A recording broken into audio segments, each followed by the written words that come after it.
Well, as a new homeowner, we always, when we're invited out to give them a lighting consultation, we always kind of start with the three rings. So the internal perimeter is basically the right outside the home, and so focal points, architectural features of the home. So your main entrance, kind of guiding your eye to the front door, architectural features like peaks and different things that you might want to highlight, brick, stone, those sort of things.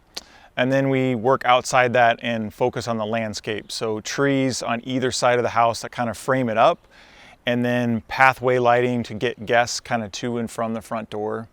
And then the last ring is kind of the outside perimeter, more security driven, and highlighting those trees. And if they're large enough, we do some down lighting, kind of more from a safety thing.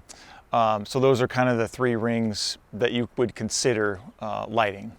In today's technology with LED, everything's a LED now, is all based on color temperature.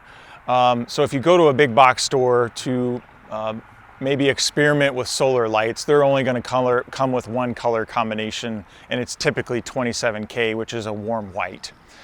We like using 3000K. It's a little cleaner, but it's still in the warm hue. You don't have as many options typically from a big box store. They'll call it daylight white or soft white, that sort of thing. But color temperature is kind of where LED first started, and that's something that you'd want to kind of pay attention to. And then it's kind of evolved from there, where you get kind of fancy into colored LEDs for seasonal things, and then even rotating colors.